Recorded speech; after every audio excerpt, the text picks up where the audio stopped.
Selamat sore Pak Amir, kami dari Cahyo dan Arema, YouTuber. Hari ini tanggal 11 Agustus 2022, hari Kamis di Dewan DPRD DKI Jakarta minta pendapat Bapak terkait konflik Cina-Taiwan yang melibatkan Amerika, kemudian berdampak dengan Indonesia. Bagaimana dampaknya dengan Indonesia? Silakan Pak. Pertama-tama barangkali harus kita ketahui bahwa secara alami segala peristiwa itu tidak berlangsung secara kebetulan, tapi semuanya sudah didesain, tapi kita sama sekali tidak mengetahui siapa yang mendesain itu. Nah, kenyataan sekarang bahwa ada perkembangan menajamnya konflik antara China dan Taiwan, di mana Taiwan didukung sepenuhnya oleh Amerika Serikat, sehingga kunjungan Ketua DPRD Amerika Serikat ke DPR Pak, Ketua DPR Amerika Serikat. Iya, kunjungan Ketua DPR ke Amerika Serikat ke Taiwan beberapa waktu lalu itu kan telah menimbulkan konflik yang semakin menajam antara China dengan Amerika. Kemudian dalam beberapa hari terakhir ini, baik Amerika Serikat dengan sekutunya sudah melakukan latihan perang di sekitar Laut Cina Selatan dan Laut Cina Utara, juga sekitar Pasifik, sekitar Jepang dan Taiwan. Demikian pula China juga melakukan latihan bersama yang menurut informasi terakhir yang saya peroleh itu akan berlangsung selama 1 bulan. Ini berarti bahwa terhadap masalah Taiwan ini di satu sisi dan terhadap dukungan Amerika Serikat kepada Taiwan di sisi lain juga, itu kan direspon secara positif dengan kekuatan skala penuh dari LRC. Nah, baik Amerika Serikat maupun LRC kan tentu punya kepentingan dengan Indonesia. Kepentingan mereka ada yang sama, itu mungkin barangkali menyangkut investasi di sini, walaupun sama-sama kepentingan untuk menjadikan Indonesia ini sebagai sasaran untuk melakukan investasi dalam rangka menjaga stabilitas keuangan dan ekonominya, sehingga sekarang ini kan bisa timbul formula-formula baru.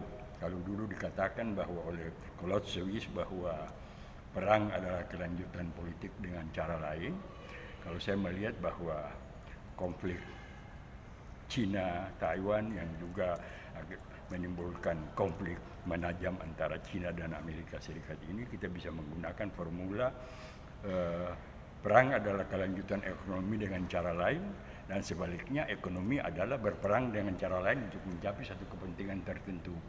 Nah, itulah masalahnya kita lihat sekarang bagaimana dampaknya kepada Indonesia. Dampaknya tentu pasti ada, dan menurut saya dampak itu ada yang bersifat positif, dampak itu ada yang bersifat peluang, tapi ada dampak juga yang bersifat tantangan. Ini antara lain bisa kita lihat dari perkembangan-perkembangan yang lebih bersifat ofensif perhatian China terhadap Indonesia.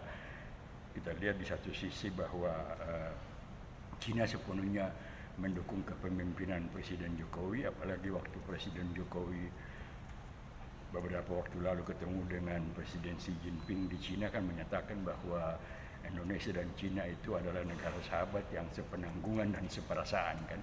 Secara diplomatik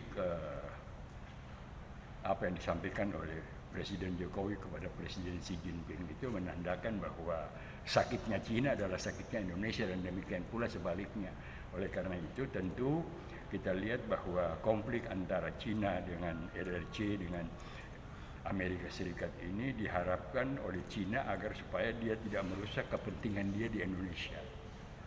Namun di sisi lain kita lihat bahwa sekalipun China memberikan dukungan penuh kepada kepemimpinan Presiden Jokowi, namun di sisi lain ada juga informasi yang kita tangkap dari perkembangan global bahwa China sendiri kurang begitu sejalan pemikirannya dengan kebijakan keuangan moneter dan fiskal yang dilaksanakan oleh Menteri Keuangan Sri Mulyani, sehingga secara konkret China menyatakan bahwa Menteri Keuangan Sri Mulyani itu adalah kaki tangan Amerika di Indonesia, yang kepentingan ekonomi yang dibawa oleh Menteri Keuangan Sri Mulyani itu berbeda dengan atau bertolak belakang dengan kepentingan ekonomi Indonesia, China yang akan dibawa ke Indonesia. Nah, ini dua hal yang kita lihat bahwa Di satu sisi Cina mendukung kepemimpinan Presiden Jokowi, tapi di sisi lain malah Cina berusaha untuk menghambat kebijakan-kebijakan ekonomi moneter dan fiskal yang selama ini dilaksanakan oleh Menteri Keuangan Sri Mulyani.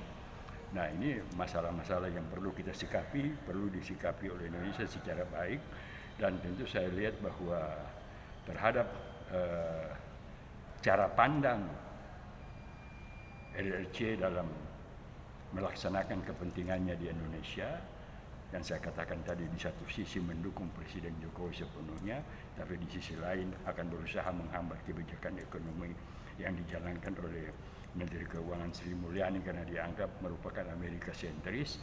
Tentu kan selain akan menimbulkan peluang tapi juga tantangan bagi kita. Nah, apalagi terhadap itu saya pikir kalau saya belajar dari sejarah, bisa saja terhadap sikap Cina yang mendua ini Amerika melaksanakan sebuah operasi yang pada Perang Dunia Kedua disebut Operasi Venona, yaitu sebuah bentuk operasi counter intelijen untuk menghancurkan strategi lawannya, yang tentu ini sangat kita lihat menghadapi ini bagaimana kepiawaian dan kecerdasan Presiden Jokowi dalam melakukan tugasnya sebagai presidensi dari G20 nanti. Jadi proses-proses dari perkembangan G20 yang akan berakhir pada bulan November nanti akan kita lihat sampai sejauh mana kepiawaian dan kecerdasan Presiden Jokowi dengan pembantu-pembantunya untuk mensukseskan kepentingan nasional kita dalam proses G20 itu dengan mengambil manfaat, kemudian merespons tantangan yang timbul dari konflik antara Cina dan Amerika Serikat. Ya.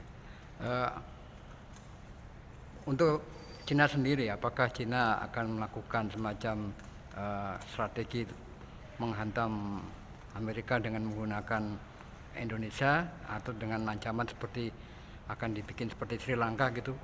Gimana? Masalahnya yang ada sekarang ini adalah baik kepentingan Cina maupun kepentingan di Amerika, di Indonesia kan sebenarnya kan menyangkut sumber daya.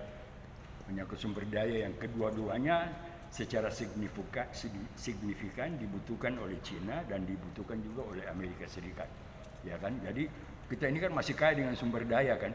Kalau di Timur Tengah itu sumber-sumber daya minyak dari negara-negara tertentu sudah mulai berkurang, tapi di Indonesia ini kan malah ada blok-blok baru. Di Maluku aja ada 25 blok baru yang tinggal tunggu investor untuk mengolah itu. Nah, yang kita khawatirkan adalah apabila yang seperti saya katakan tadi, kemungkinan operasi Venona dilaksanakan oleh Amerika Serikat sebagaimana dilakukan Perang Dunia Kedua dalam rangka menghadapi Jerman dan Rusia, sebuah bentuk operasi kontra intelijen yang juga menggabungkan antara operasi alutsista dan operasi strategi ekonomi, itu bisa saja mendorong Cina untuk menjadikan pinjamannya ini sebagai perangkap. Nah, sehingga akhirnya kalau misalnya Amerika berhasil mengalahkan strategi Cina dalam melaksanakan kepentingan mereka di Indonesia, maka pinjaman Cina yang sudah berjumlah 362 atau 326 triliun, saya lupa persisnya, tapi lebih di atas 300 triliun itu bisa digunakan oleh Cina sebagai debt trap yang bisa menjadikan kejadian-kejadian seperti Sri Lanka berulang di Indonesia. Nah, disitulah saya lihat itu bisa kita baca pada hal tadi.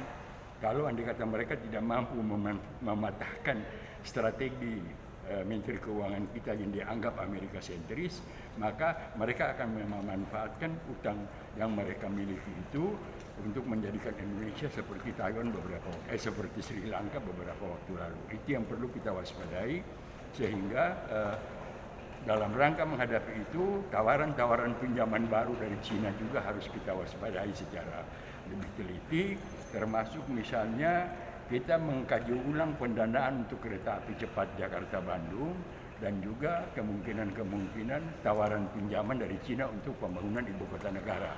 Itu yang harus kita waspadai, karena kalau saya lihat strateginya dalam mematahkan kepentingan ekonomi Amerika di Indonesia, pasti dia akan memanfaatkan pinjaman dia sebesar 300 sekian triliun itu untuk merusak kondisi kehidupan kebangsaan kita yang selama ini masih kelihatan baik, tapi bisa saja terjadi kegoncangan ekonomi sehingga timbul masalah-masalah seperti di Taiwan.